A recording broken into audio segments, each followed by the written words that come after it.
Commander Zixathara stood in the center of the great hall where the most powerful beings in the galaxy made their decisions.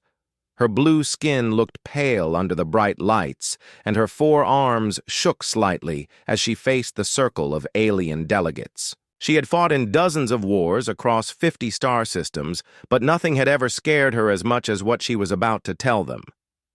The Galactic Council chamber was huge and round, with seats rising up in circles like an ancient arena.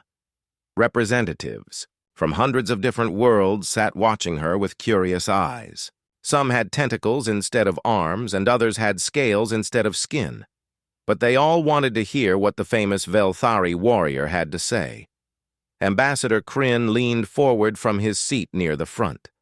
The small green alien had always been against letting humans join their peaceful alliance. His large black eyes stared at Zixathara as he spoke in his high voice that echoed through the chamber. "Commander, you have requested this emergency meeting to discuss the human species. Many of us have worked with them for years and found them to be excellent allies. What could possibly be so urgent that you would interrupt our peace negotiations with the Outer Rim territories?" Zixathara took a deep breath, and her chest plates clicked together nervously. She had practiced this speech many times, but now that she stood here, the words felt heavy in her throat. "Honored delegates, I have served in the military for over 30 years. I have fought alongside warriors from every member species of this council. I have seen courage and I have seen cowardice. I have watched civilized beings become animals in battle, and I have seen the worst that war can bring. But nothing in all my experience prepared me for what I witnessed when I first fought beside humans." High Counselor Morden raised one of his 6 arms to signal for silence as murmurs started spreading through the crowd. The ancient being had lived for over 300 years, and his voice carried the weight of all that experience. "Please continue, Commander. We are listening."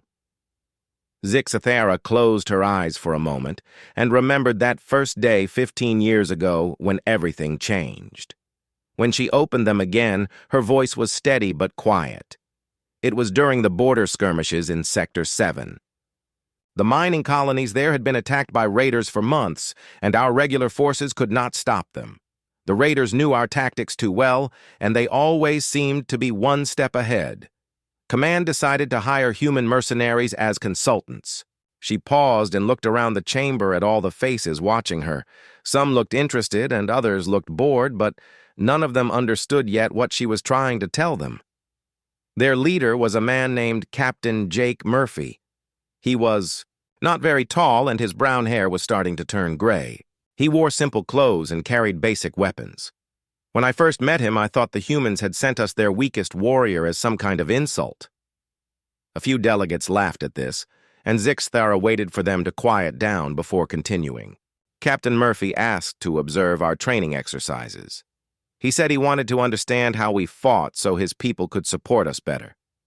I thought this was reasonable, so I showed him our combat formations and our standard battle tactics. He watched everything very carefully and asked many questions. Her voice began to change now, becoming harder and more serious. The questions he asked were not what I expected. He did not ask about our weapons or our equipment. Instead, he wanted to know why we chose certain formations over others. He asked about our decision-making process during battle. He wanted to understand how we communicated with each other when things went wrong. At the time, I thought he was just being thorough. Ambassador Kryn shifted in his seat, looking confused. "Commander, I do not understand why this troubles you. Allies should understand each other's capabilities to work together effectively." Zixathara looked directly at the small green alien, and her eyes held a fear that made him lean back in his chair. "That is what I thought too, Ambassador. I believed Captain Murphy was trying to learn how to help us fight better. I was completely wrong. He was not learning how to support our tactics. He was learning how to defeat them." The chamber fell completely silent now. Even the usual background hum of the translation devices seemed quieter. During our first joint operation against the raiders, Captain Murphy and his squad of 12 humans did something that changed how I see warfare forever. They did not follow our battle plan. They did not use our proven strategies. Instead, they watched us fight for exactly 7 minutes, and then they did something I had never seen before in all my years of combat. She stopped talking, and the silence stretched on until High Counselor Morden spoke. "What did they do, Commander?" Zixthera looked up at the ceiling of the great chamber as if she could see through it to the stars beyond. They learned. The silence in the great chamber stretched on as Zixthara remembered that day when her understanding of warfare changed forever. She could still see Captain Murphy and his small team of humans watching the battle unfold with those strange, calm eyes that seemed to see everything at once. The raider attack came at dawn just as our intelligence had predicted. They used their usual tactics, charging straight at our defensive positions with overwhelming numbers. We had prepared for this exact scenario, and our troops moved into formation just as they had trained thousands of times before. Her voice grew stronger as she fell into the rhythm of telling a military story, but there was still that underlying tension that made every delegate listen carefully. I commanded the left flank with 200 of my best warriors. The center held 400 troops under General Vextar, and the right flank had another 200 under Colonel Kimra. It was a textbook defensive setup against a straightforward assault. We should have won easily. Ambassador Kryn leaned forward again, his curiosity overcoming his earlier nervousness. But you did not win easily. No, we did not. The raiders had studied our tactics for months, and they knew exactly how we would respond. When we moved to strengthen our left flank, they attacked our right. When we reinforced the center, they hit us from behind. Every move we made, they had already planned for. She paused, and her 4 arms moved as if she was still commanding troops on that distant battlefield. Captain Murphy and his 12 humans stood on a small hill behind our main line. I thought they were there to observe and maybe provide support fire if needed. But as our battle plan began to fall apart, I saw something that made no sense to me at the time. The chamber was completely quiet now, except for the soft sounds of hundreds of different species breathing and shifting in their seats. The humans were not watching the battle the way soldiers normally do. They were not looking at the enemy positions or counting enemy numbers or checking their weapons. Instead, they were watching us. They watched how we moved when we got scared. They watched how we communicated when our plans failed. They watched how we made decisions when everything went wrong. High Counselor Morden spoke in his ancient voice that carried across the chamber without effort. They were studying your reactions under stress. Yes, but it was more than that. After exactly 7 minutes of watching our forces get pushed back, Captain Murphy spoke into his radio. I heard him say just 4 words. Begin Adaptive Protocol 7. Zixthera stopped talking and looked around the chamber at all the different species represented there. Peaceful traders and diplomats and scientists, who had never seen real combat. What happened next violated every principle of military doctrine I had ever learned. The 12 humans split into 4 groups of 3. They did not follow any formation I recognized. They did not move toward any strategic position. They did not try to reinforce our weakest points. Her voice dropped to almost a whisper, but somehow everyone could still hear her clearly. Instead, they began to hunt. She let that word hang in the air for a long moment before continuing. The first group, led by Sergeant Tony Blake, moved directly toward a group of raiders who were trying to flank our position. But instead of attacking them head-on, Blake's team did something I had never seen before. They let the raiders see them, and then they ran away. Several delegates made sounds of confusion or disapproval, but Zixthera held up one hand to quiet them. The raiders thought they were chasing 3 cowards. They followed Blake's team into a narrow canyon between 2 rock formations. What the raiders did not know was that the other 2 human groups had already reached the top of those formations and were waiting with weapons ready. Ambassador Kryn's large black eyes went wide as he understood what she was describing. They set a trap. Yes, but not the kind of trap we would set. Our traps are designed to kill enemies quickly and efficiently. The human trap was designed to capture raiders alive so they could question them about enemy tactics and positions. Within 10 minutes of setting their trap, they knew more about raider strategy than our intelligence officers had learned in months of fighting. The chamber erupted in surprised voices as delegates began to understand what they were hearing. High Counselor Morden raised 3 arms and waited for quiet before nodding to Zixthara to continue. The 4th group, led by Lieutenant Amy Foster, did something even stranger. They walked directly into the middle of the battlefield where the fighting was heaviest. But they did not engage any enemy forces. Instead, Foster pulled out a small device and began recording everything. Her voice began to shake slightly as she remembered what came next. While battles raged around them, Foster's team documented how raiders moved and fought. They recorded raider communication signals. They analyzed raider weapon patterns. They did this for 20 minutes while energy blasts and projectiles flew past them on all sides. Then Lieutenant Foster spoke into her radio and said something. "That still gives me nightmares." She said, "Tactical analysis complete, beginning counter-adaptation sequence." Zixthara looked directly at Ambassador Kryn, whose green skin had gone pale. In the next 30 minutes, those 12 humans did something that should have been impossible.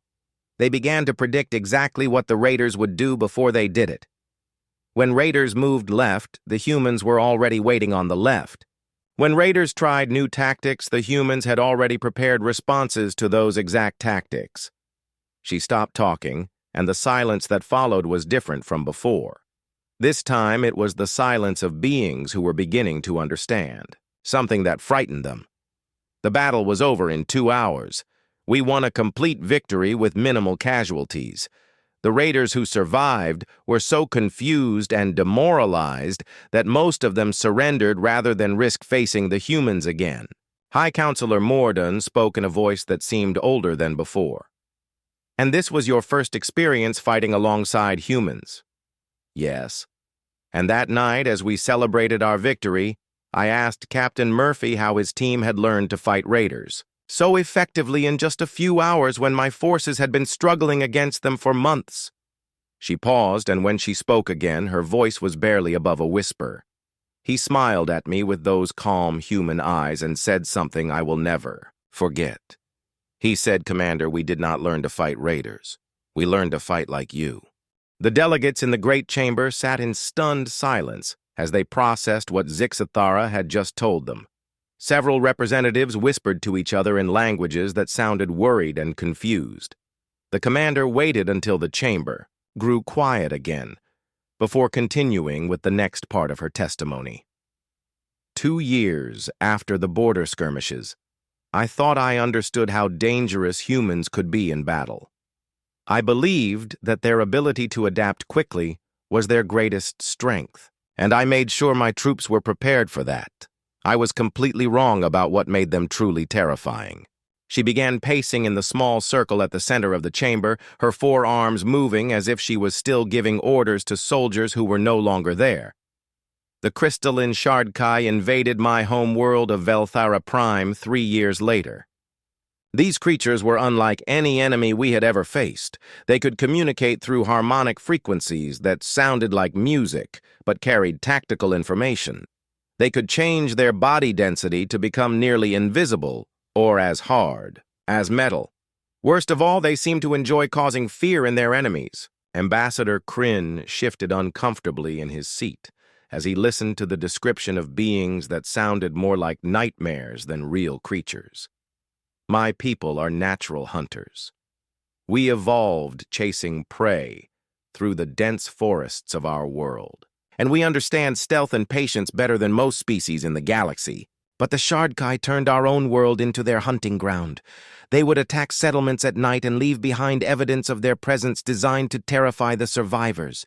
They wanted us to know they were coming. Her voice grew harder as she remembered the invasion. For 6 months, we fought a losing battle against an enemy that seemed to understand fear better than we understood warfare. Our conventional tactics failed because the Shardai were not trying to win territory or capture resources. They were trying to break our will to fight by making us afraid of our own shadows.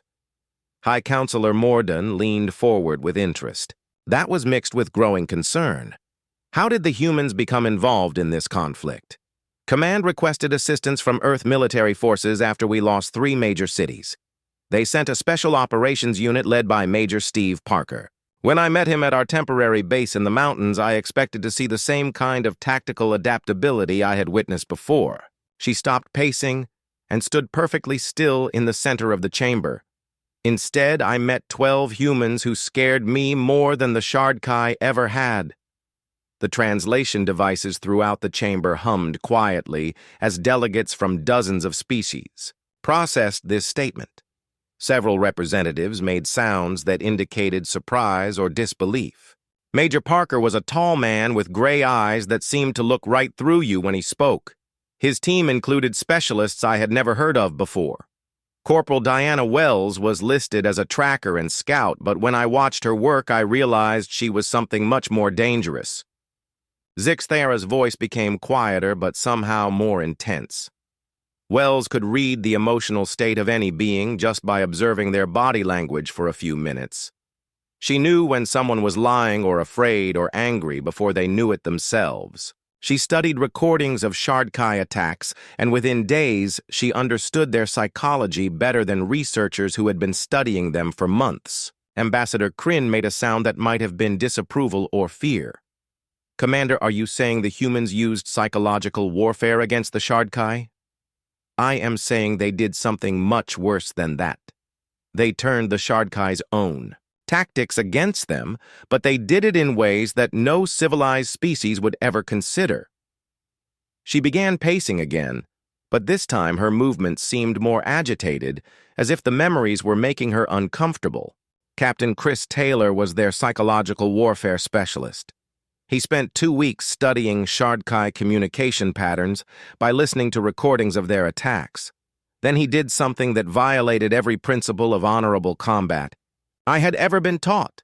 The chamber fell completely silent as delegates sensed they were about to hear something that would disturb them.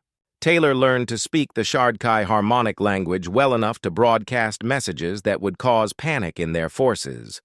But he did not broadcast military information or tactical commands. Instead, he broadcasted sounds that mimicked the death cries of young Shardai. Several delegates made sounds of shock or disgust, and Zixthara nodded grimly. The effect on Shardai forces was immediate and devastating. These creatures, who had spent months terrorizing my people, suddenly became afraid to enter areas where they might hear Taylor's broadcasts. They began making mistakes and taking unnecessary risks because they were more afraid of the psychological torture than they were of our weapons. High Counselor Morden spoke in a voice that carried disapproval along with curiosity. This does not sound like the behavior of honorable warriors. That is exactly what I thought at the time. But Major Parker explained something to me that changed how I understood the nature of war itself. He said that honor is a luxury that only the winning side gets to keep. She stopped pacing and looked up at the delegates surrounding her. The humans did not see the Shardai as worthy opponents to be defeated with honor. They saw them as predators, who needed to be eliminated by any means necessary, and they were very good at elimination. Her voice dropped to almost a whisper. Corporal Wells developed detailed psychological profiles of individual Shardai commanders by studying their attack patterns. Then Taylor would broadcast personalized messages designed to exploit the specific fears and weaknesses of each commander. Within a month, the Shardai command structure began to collapse as their leaders became too psychologically damaged to give coherent orders. Ambassador Kryn leaned back in his seat, looking disturbed by what he was hearing. How did the invasion end? The Shardai forces withdrew from our world after 7 weeks of human psychological warfare. But they did not leave because they were defeated in battle. They left because they had become afraid to fight. Major Parker's team had turned the most fearless predators in known space into creatures that jumped at shadows. Zixthara looked around the chamber at all the peaceful species represented there. After the Shardai retreat, I asked Major Parker how his team had learned to use fear as a weapon so effectively. He told me that humans had been studying the psychology of fear for thousands of years because they had spent most of their history being afraid of things that wanted to kill them.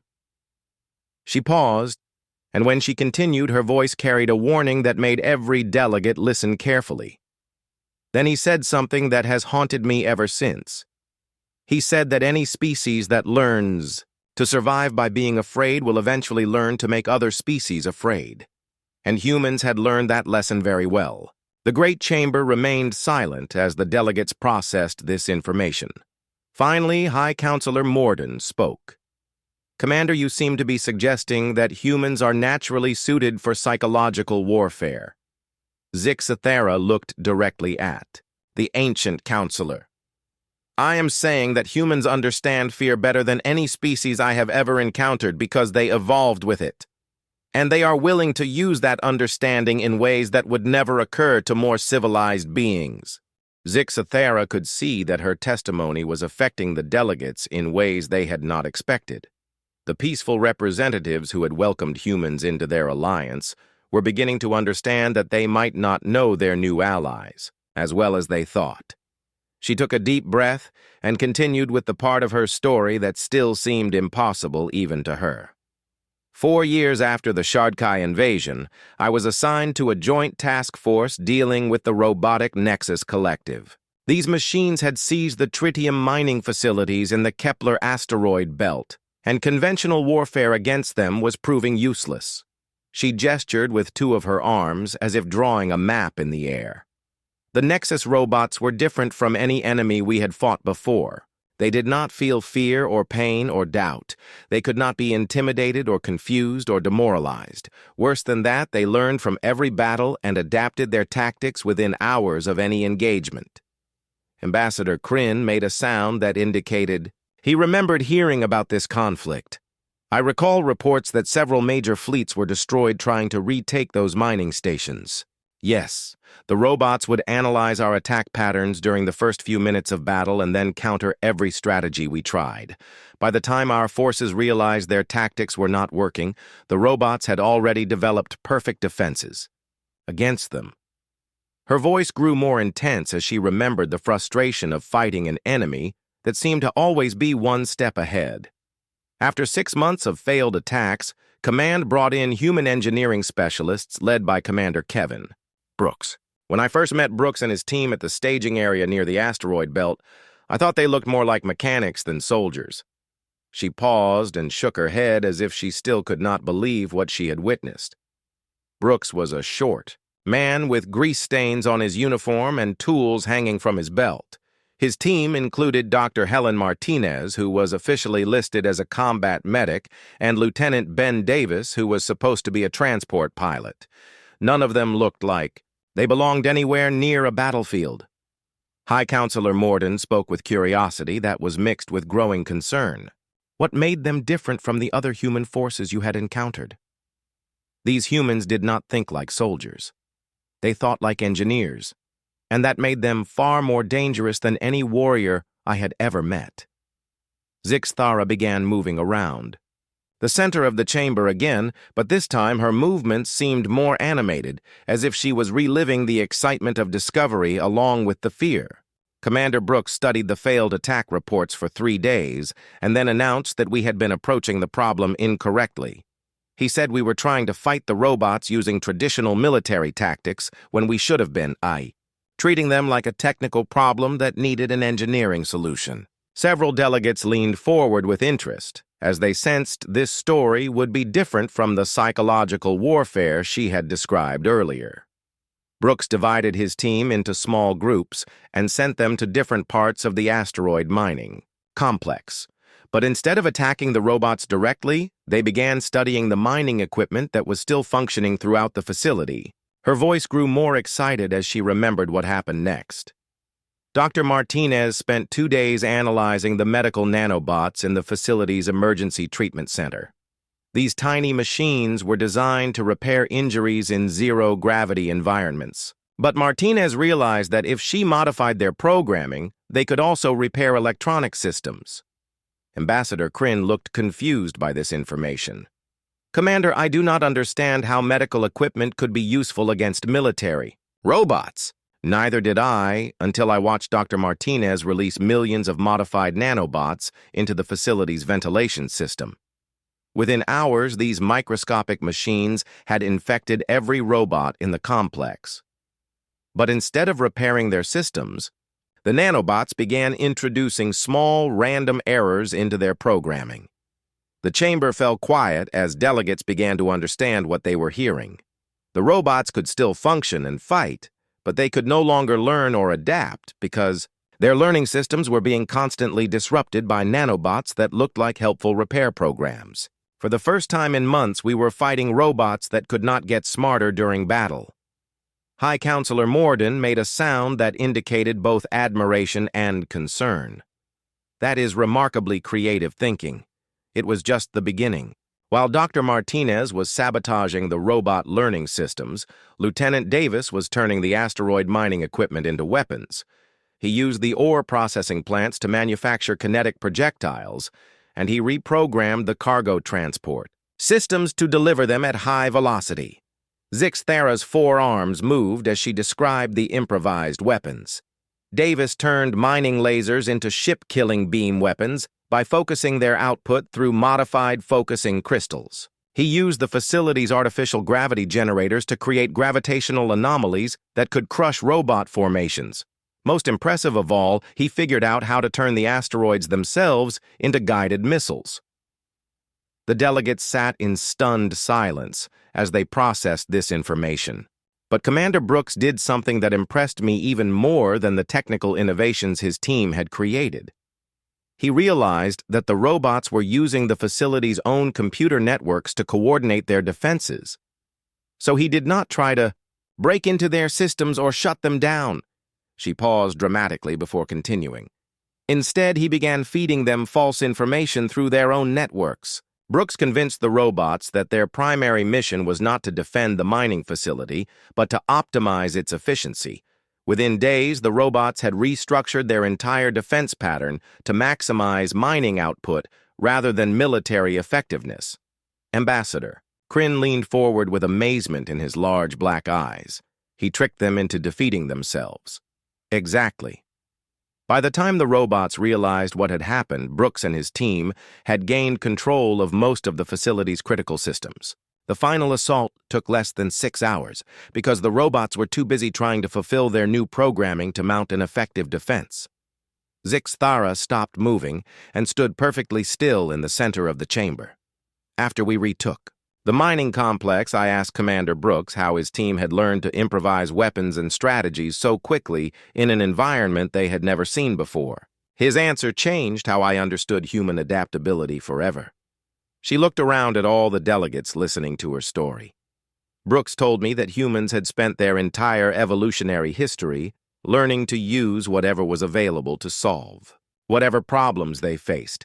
He said that whether they were using rocks to break nuts or modifying medical equipment to fight robots, the basic process was always the same. Her voice grew quieter but more intense. Then he said something that still gives me nightmares when I think about it. He said that any species that could learn to make tools could eventually learn to make weapons, and any species that could make weapons could learn to make anything into a weapon. The great chamber remained completely silent as delegates absorbed this statement. I realized that day that humans do not just adapt to their environment the way other species do. They reshape their environment to serve their needs. And if their need is to win a war, they will reshape reality itself to make that victory possible. High Counselor Morden spoke in a voice that carried both respect and wariness. Commander Yu seemed to be describing humans as uniquely dangerous because of their creativity. Zixthara looked directly at the ancient counselor. I am describing humans as the only species I have ever encountered that treats the impossible as merely inconvenient. The atmosphere in the great chamber had changed completely since Zixthara began her testimony. What had started as curiosity about human military capabilities had become something much more serious. Delegates who had been comfortable with their human allies were now shifting uncomfortably in their seats as they began to understand what she was really telling them. The incident that made me request immediate transfer away from any operation involving humans happened 3 years ago during the Siege of New Harmony. This was supposed to be the kind of conflict that would demonstrate the best qualities of our galactic alliance. Her voice carried a weight of sadness that had not been present in her earlier descriptions of battles and tactical innovations. New. Harmony was a peaceful colony world inhabited by families from 12 different species who had chosen to live together in harmony. The Divine Order extremists who attacked them were religious fanatics who believed that different species should not mix. They wanted to purify the colony by removing all non-believers. Ambassador Kryn made a sound of disgust that translated clearly across species barriers. I remember the reports. The extremists held civilian hostages to prevent military intervention. Exactly. For 6 months, our combined fleet forces tried to end the siege without harming the innocent families trapped in the colony cities. We used precision strikes and careful negotiations and surgical rescue operations. Every action we took was designed to minimize casualties and preserve life. Zixthara's forearms moved as if she was still commanding troops in that distant conflict. We made progress slowly and carefully. We rescued small groups of hostages when we could, and we gradually reduced the territory controlled by the extremists. It was difficult and frustrating work, but we were succeeding while maintaining our principles about protecting innocent life. Her voice began to change, becoming harder and more troubled. Then General Paul Rogers arrived with a full human expeditionary force. When I met him at the Fleet Command Center, I expected to see the same kind of tactical adaptability and technical innovation I had witnessed in previous conflicts with human forces. She stopped speaking for a moment, and the silence stretched on until High Counselor Morden prompted her to continue. "What did you see instead, Commander?" "I saw something that made me understand that humans had capabilities I had never imagined, and that those capabilities terrified me more than any enemy I had ever faced." The delegates throughout the chamber leaned forward as they sensed this part of her story would be different from what had come before. General Rogers was a calm professional soldier who listened carefully to our situation briefings and studied our tactical reports with the same attention to detail I had seen from other human commanders. But then he did something that shocked me. Her voice dropped to almost a whisper. He requested complete cultural and religious profiles of the Divine Order extremists. He wanted to understand their beliefs and their history and their psychological motivations. When I asked him why this information was relevant to a military operation, he told me something I will never forget. She paused and looked around the chamber at all the peaceful species represented there. He said that the most effective way to defeat an enemy was to make them defeat themselves.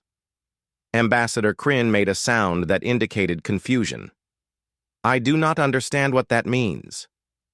Neither did I until I watched General Rogers and his team work. Major Carol Jones was his specialist in urban warfare, but instead of studying building layouts and defensive positions, she spent her time analyzing the religious texts that the Divine Order used to justify their actions.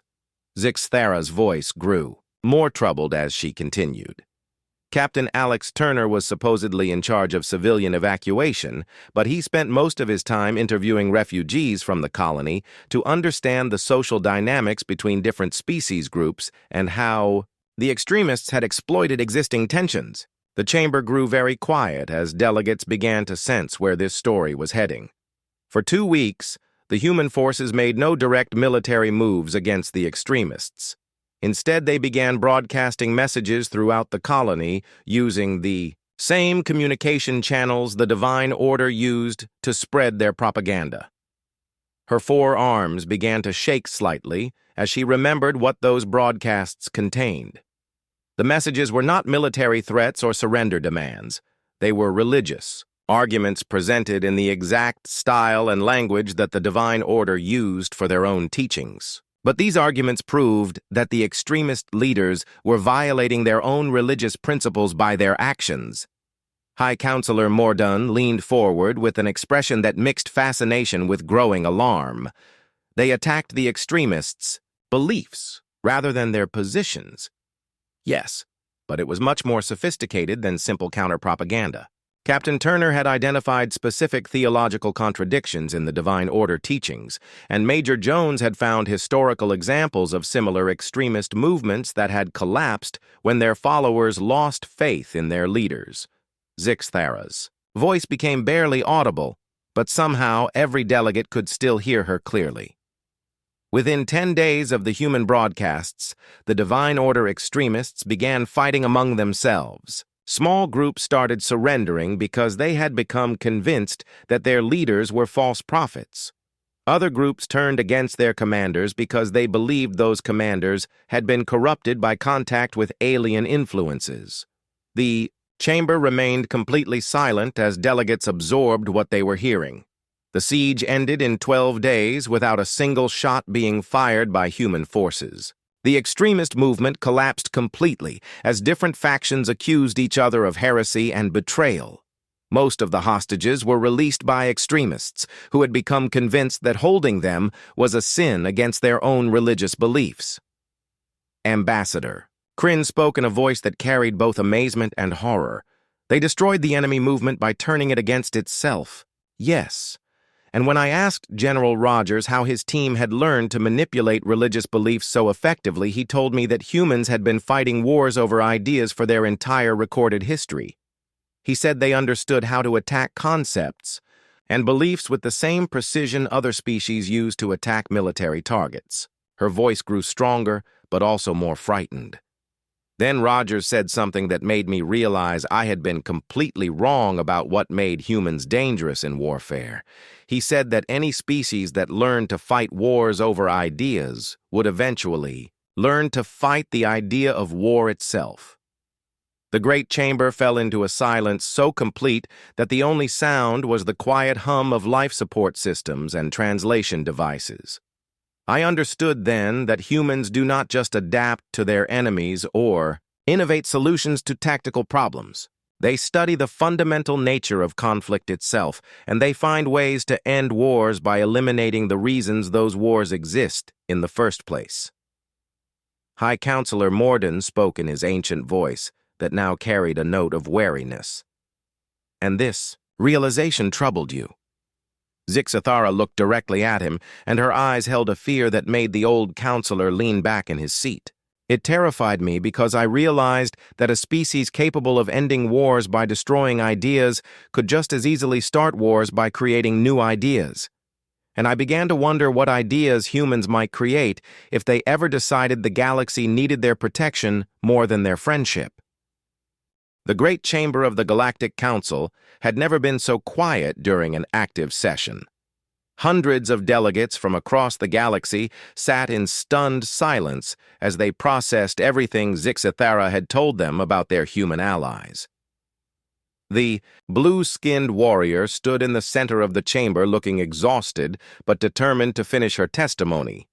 Honored delegates, I have told you about human adaptability in battle and their ability to innovate impossible solutions, and their mastery of psychological warfare and their talent for destroying ideas themselves.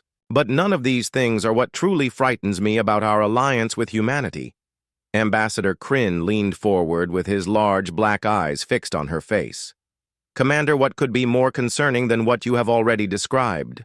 Zixthara looked around the chamber at all the peaceful species who had welcomed humans into their alliance, and her voice carried a sadness that made several delegates shift uncomfortably in their seats.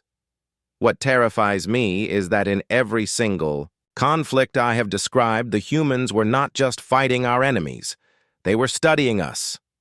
The silence that followed this statement was different from the earlier pauses in her testimony. This silence carried an undertone of fear as delegates began to understand what she was implying. During the border skirmishes, Captain Jake Murphy and his team spent weeks learning our tactical doctrines and our decision-making processes and our weaknesses under pressure. When I asked him about this later, he told me it was standard procedure for human forces to analyze their allies as thoroughly as they analyzed their enemies. High Counselor Morden spoke in his ancient voice that now carried a note of growing alarm. You are suggesting that humans have been gathering intelligence on allied species. I am telling you that human military databases now contain detailed profiles of every species in this alliance. They know how we think and how we fight and how we react when our plans fail. They have studied our psychology and our technology and our social structures with the same intensity they brought to defeating our enemies. Her 4 arms moved as if she was still trying to process this realization herself. Captain Murphy, who seemed so interested in learning how to support our tactics, is now General Murphy, who trains human forces in something called multi-species combat doctrine. Dr. Helen Martinez, who modified medical nanobots to fight robots, has published research papers on exploiting the physiological weaknesses of 17 different alien species. The chamber erupted in voices as delegates began to understand the implications of what they were hearing.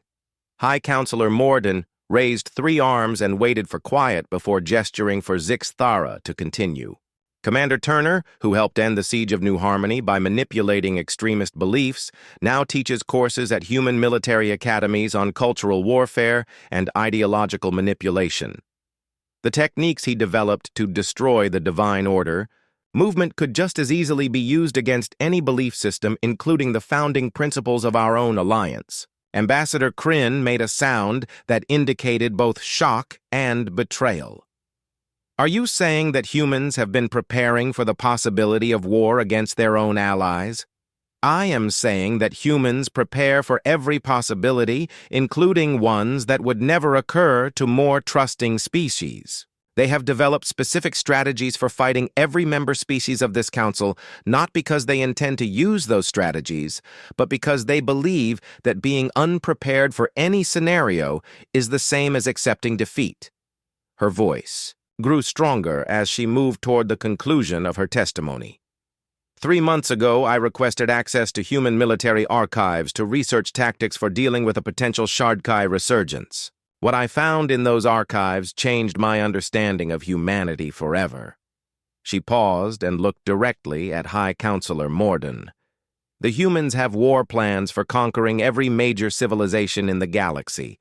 They have detailed studies of our military capabilities and economic vulnerabilities and political structures. They know exactly how long it would take to defeat each of our fleets and occupy each of our worlds. The chamber fell completely silent, except for the sound of hundreds of different species breathing in patterns that indicated fear or shock or disbelief. But that is not what made me request this emergency session. What made me demand this hearing was a document I found buried deep in those archives. It was titled Galactic Stability Through Human Oversight, and it outlined a theoretical scenario where humanity gradually assumes protective control over all member species of our alliance. Several delegates made sounds that clearly indicated alarm, and High Counselor Morden leaned forward with an expression of intense concern. Commander, are you suggesting that humans are planning to conquer the galaxy? No. I am suggesting something much more frightening than that. I am suggesting that humans are planning to save the galaxy, whether we want them to or not. She began pacing around the center of the chamber again, but this time her movements seemed urgent rather than contemplative. The document described how human forces could gradually take responsibility for protecting member worlds from external threats and maintaining peace between different species and ensuring that trade routes remained secure and that resources were distributed fairly. Her voice grew quieter but somehow more intense. It described a galaxy where humans made all the important decisions because they were the only species capable of making those decisions correctly. A galaxy where every other species lived under human protection because humans had convinced themselves that we needed their guidance to survive. Ambassador Kryn spoke in a voice that trembled with growing fear. And you believe this document represents actual human intentions? I believe this document represents how humans think about problems. They do not just plan to win wars. They plan to prevent wars by eliminating the conditions that cause them. And if they decide that the best way to prevent galactic war is to ensure human control over galactic affairs, then they will pursue that goal with the same determination they brought to every conflict I have described. Zixathara stopped pacing and stood perfectly still in the center of the chamber. Honored delegates, we celebrate humans as our greatest allies, and we are right to do so. They have helped us win battles we could not have won alone, and they have solved problems we could not have solved ourselves. But we make a terrible mistake if we think that their friendship means they consider us their equals. Her voice dropped to barely above a whisper, but every delegate could hear her clearly. Humans do not see us as partners in an alliance of equals. They see us as species that need protection from threats we cannot handle ourselves. And the greatest threat they see is our own inability to make the hard choices necessary for galactic survival. High Counselor Mordun spoke in a voice that carried the weight of centuries of experience. "What are you asking us to do with this information, Commander?" Zixthara looked up at the ancient counselor, and her eyes held a sadness that spoke of lost innocence and broken trust. "I am asking you to remember that the same species that makes the perfect ally also makes the perfect enemy. I am asking you to understand that humans study everything, including us, and that their knowledge of our weaknesses is as complete as their knowledge of our strengths." She took a deep breath, and when she spoke again, her voice carried a finality that made every delegate listen with complete attention. "Most of all, I am asking you to consider the possibility that humanity's greatest victory will not be conquering the galaxy by force, but convincing the galaxy that it needs to be conquered for its own good.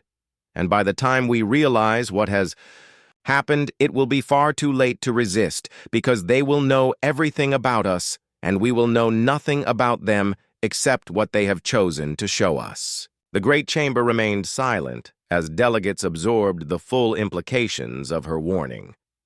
Finally, High Counselor Mordun spoke. "Thank you, Commander, for your testimony. The Council will consider your words very carefully." As Zixthara walked toward the exit, she paused and looked back at the assembled delegates one last time. "Honored counselors, I hope you prove me wrong about humanity. But if I am right about what they are capable of, then this may be the last free decision any of us ever makes."